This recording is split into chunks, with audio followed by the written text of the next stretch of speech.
Bonjour à toutes et tous et bienvenue dans cette nouvelle vidéo. Nouvelle vidéo spécialement dédiée à tous les enfants qui nous suivent, mais si vous êtes plus grand, vous pouvez rester aussi, je suis sûr que ça va vous plaire. Qu'est-ce qu'on va faire dans cette vidéo, ou plutôt dans cette petite série de vidéos? On va partir à la découverte de l'univers d'Ernest et Célestine. Mais alors, c'est qui Ernest et Célestine? Eh bien Ernest et Célestine, si tu ne les connais pas encore, il s'agit de deux héros issus de la littérature jeunesse et qui ont été imaginés par Gabrielle Vincent, une autrice et illustratrice dont on découvrira le travail juste après. Ernest, c'est un gros ours qui a recueilli Célestine, une toute petite souris. Ils vivent ensemble et il leur arrive plein d'aventures incroyables. Mais alors, pourquoi je te parle d'eux? Eh bien pour deux raisons.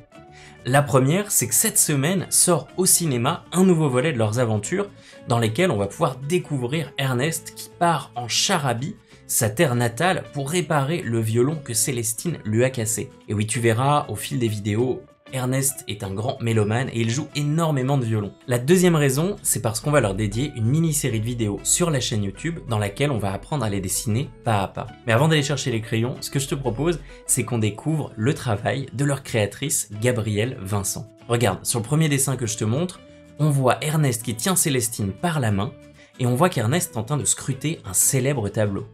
Est-ce que tu le reconnais? Et oui, c'est la Joconde. Ici dans ce dessin, on voit très bien le style de Gabrielle Vincent, l'illustratrice. On sent qu'elle n'a pas peur de se tromper, on voit toutes ces lignes comme ça qui dansent à la surface du papier. Parfois il n'y en a pas une seule, mais 2, 3, 4 ou 5, regarde comme ça au-dessus du bras ce qui se passe. Et tu vois, elle n'est pas accrochée à sa gomme, elle n'est pas en train de se dire qu'il faut le trait parfait. Tous ces traits, ils participent à l'expressivité et au caractère de nos personnages. Du côté de la couleur, elle utilise de l'aquarelle. Une fois qu'elle a fait son tracé avec une plume et de l'encre, elle vient poser quelques touches de couleur légères pour donner un petit peu plus de vie à la scène. L'aquarelle, c'est d'ailleurs la technique qu'on va utiliser nous aussi dans cette petite série de vidéos. Ce que je te propose, c'est qu'on découvre une deuxième illustration où on voit encore mieux les choses dont je t'ai parlé. Tu vois ici, on voit Ernest qui joue du violon et on sent vraiment cette ligne très expressive qui vient presque donner du mouvement à nos personnages. Moi, ce que je trouve génial dans ce duo, c'est l'écart de taille qu'il y a entre les deux personnages. Tous les opposent et pourtant, ils sont très amis. Ce que je te propose maintenant, c'est qu'on aille voir comment dessiner Célestine pas à pas. Pour ça, viens avec moi, je vais te montrer le matériel dont on va avoir besoin et ensuite, on pourra se lancer dans le dessin. C'est parti! Pour réaliser ce dessin, tu as besoin d'un crayon pour esquisser. Tu vois que moi, je prends un crayon rouge parce que j'aime bien, mais tu peux aussi prendre un crayon à papier ou n'importe quel crayon qui se gomme. On va avoir besoin d'un petit feutre noir pour reproduire le style de dessin du film avec des contours et de l'aquarelle pour mettre un petit peu de couleur. Si t'as pas d'aquarelle, tu peux aussi utiliser des crayons de couleur ou des feutres ou ce que tu auras à la maison. Bien sûr, un petit pinceau si jamais tu le fais à l'aquarelle, ça sert toujours. Ok, tout le matériel est rassemblé, donc maintenant tu me suis dans chacun de mes gestes, tu vas voir, Célestine, elle est toute en rondeur, c'est juste des formes toutes simples sur lesquelles ensuite on va poser quelques détails. On va commencer pour le corps de Célestine par dessiner une sorte de triangle, comme ça. Mais ce triangle, on va pas le faire pointu, on va le faire plat au bout.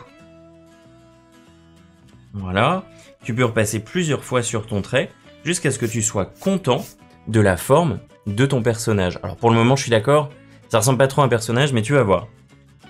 On va rajouter un rond en haut pour la tête. Voilà. Regarde bien la taille du rond par rapport au corps. Tu vois ici, le rond de la tête, je peux le mettre une fois, deux fois, et je peux même pas le mettre une troisième fois dans le corps. Célestine, elle a une tête assez grosse par rapport à son corps. Maintenant, on va pouvoir lui mettre ses jambes. Alors pour ça, on va tracer une petite ligne pour le sol. Ça nous aidera à faire les deux jambes à la même taille. Et ensuite, on va juste tracer deux traits tout simples comme ça. Hop. Une fois que ça c'est bon, on va pouvoir lui faire ses pieds avec deux petites pointes de chaque côté, toutes simples.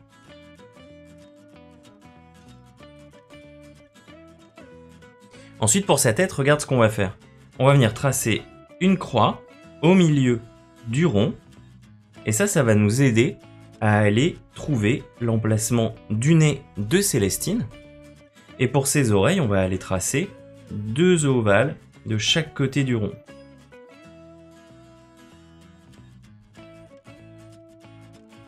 Ensuite, une fois qu'on a ça, on va pouvoir donner un petit peu plus de détails à ce manteau. Donc, ce manteau, il est fermé en deux par ici. Et Célestine, elle a un gros bouton pour tenir comme ça son manteau. Et elle a aussi une petite capuche. Une fois qu'on a ça, regarde, on va tracer une ligne au niveau des oreilles, ici et là. Et par rapport à cette ligne, c'est là qu'on va mettre l'emplacement de nos yeux. Tu vois, un tout petit peu au-dessus du nez et à peu près en dessous des oreilles. Alors c'est pas très grave si tu fais pas les traits exactement au même endroit, ça marchera quand même, j'en suis sûr. Et là on est bon, on a terminé notre esquisse. À partir de cette étape-là, on va prendre un feutre et on va travailler avec le feutre les lignes de nos personnages. Et pour ça, on va s'inspirer de cet ancrage de Gabrielle Vincent. Souviens-toi, elle a pas peur de se tromper, donc toi pareil, tu te lances avec le feutre, tu suis mes gestes et on se retrouve dès que c'est fait. Et on va pouvoir maintenant repasser sur les lignes. Alors regarde bien comment je fais.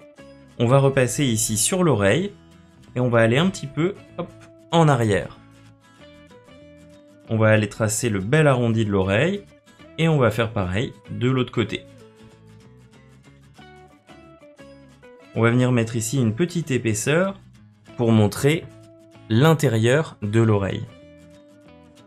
Un petit zigzag par là, de chaque côté pour faire les poils dans ses oreilles. Et ensuite, une ligne pour le dessus de sa tête. De chaque côté de la tête, on va terminer le visage, mais sans faire une ligne bien droite. On va faire comme ça des petits traits pour donner l'idée du pelage de Célestine. Ensuite, on va pouvoir travailler son manteau.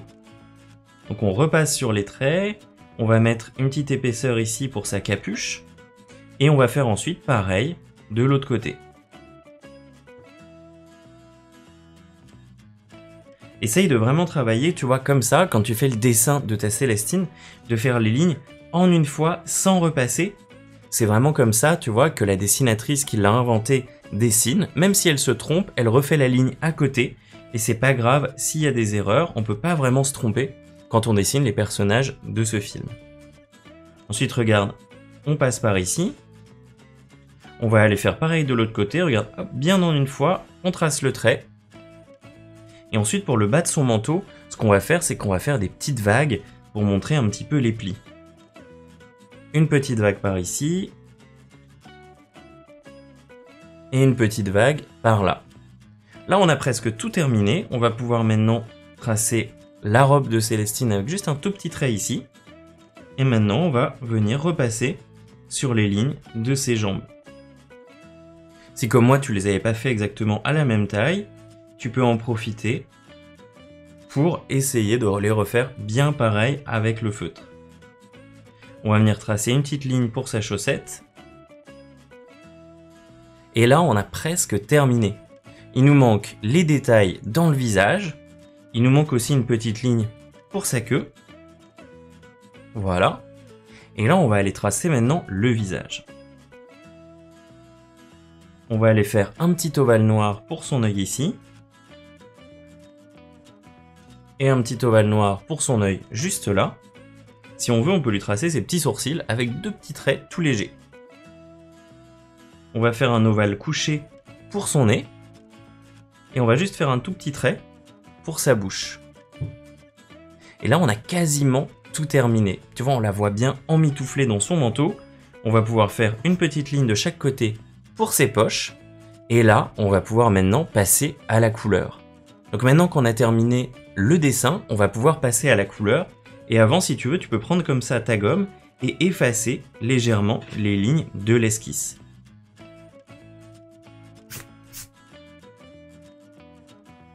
Tu vois, je viens gommer aussi ici, par là. Voilà.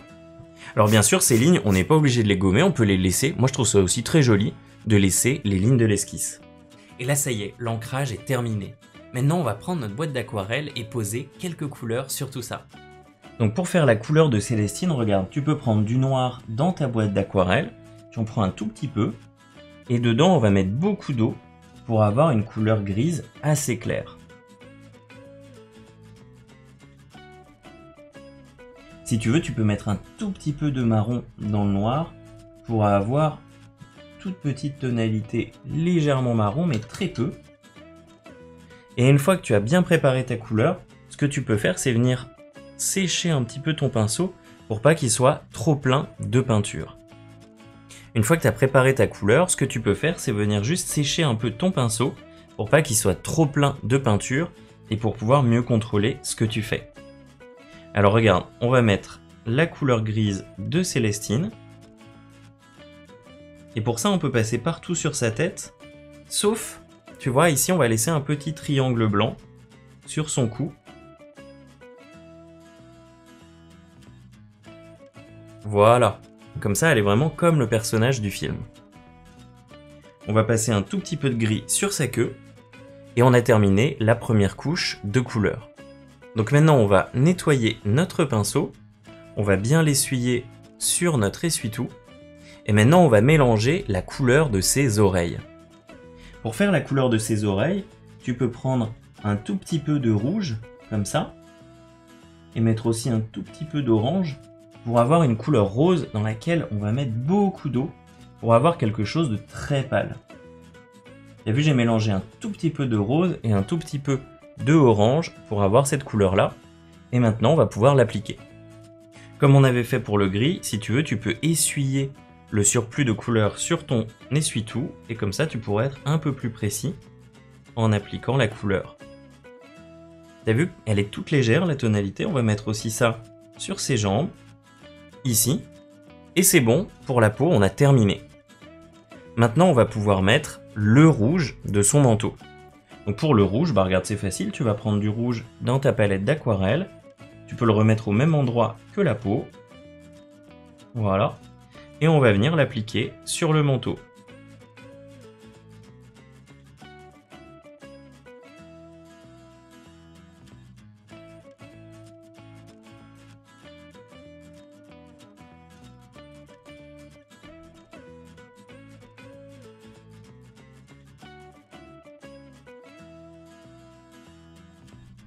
Voilà, la couleur rose est appliquée. Alors tu vois que j'ai pas séché mon pinceau sur l'essuie-tout parce qu'on a une grande zone de couleur à appliquer, donc c'est plutôt pas mal d'en avoir sur le pinceau. Pour terminer, regarde ce qu'on va faire. On va aller mélanger une couleur pour mettre ici sur le bouton de son manteau. Donc on va venir mélanger des couleurs foncées qu'on a dans notre palette. Moi ici j'ai un rouge un petit peu foncé et je peux par exemple le mélanger à un petit peu de noir pour avoir quelque chose de très sombre. T'as vu que contrairement à tout à l'heure où je mettais beaucoup d'eau dans la peinture, là je vais en mettre beaucoup moins pour avoir un mélange bien épais. Et ensuite, je vais pouvoir l'appliquer sur le bouton. Hop. Et là on a presque terminé notre Célestine. Ce qu'on va pouvoir faire maintenant, c'est lui rajouter quelques petites ombres pour lui donner un relief supplémentaire. Pour ça, je vais aller chercher du bleu dans ma palette, parce qu'on va lui faire les ombres en bleu. Et je peux le mélanger là où j'avais mis le gris tout à l'heure de la peau de notre héroïne. Je prends du bleu, j'en fabrique pas mal quand même. Et dans ce bleu, on va encore une fois mettre beaucoup d'eau pour avoir une couleur assez pâle. Et on va déjà commencer par poser une ombre par terre, en dessous de notre personnage. Ensuite, on va mettre un petit coup d'ombre sur le côté de sa jambe, et ici, et par là, à l'intérieur de son manteau. Et on peut se mettre un petit coup d'ombre aussi sur le côté. On va mettre un petit peu d'ombre dans son oreille, et aussi sur le côté de son visage.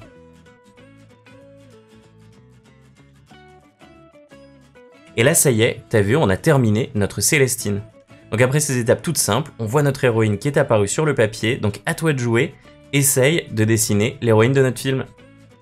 Et là ça y est, notre Célestine est terminée. Alors je sais pas ce que t'en as pensé, moi je trouve qu'elle est très amusante à dessiner, donc n'hésite pas à le faire à ton tour, et si tu veux nous envoyer ton dessin pour qu'on puisse le voir, tu peux demander à tes parents de nous l'envoyer sur Instagram ou Facebook par exemple.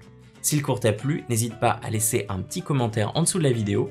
Et moi, ce que je te propose, c'est qu'on se retrouve très bientôt pour la suite dans laquelle on apprendra à dessiner Ernest cette fois-ci. Allez, salut! Ciao, ciao!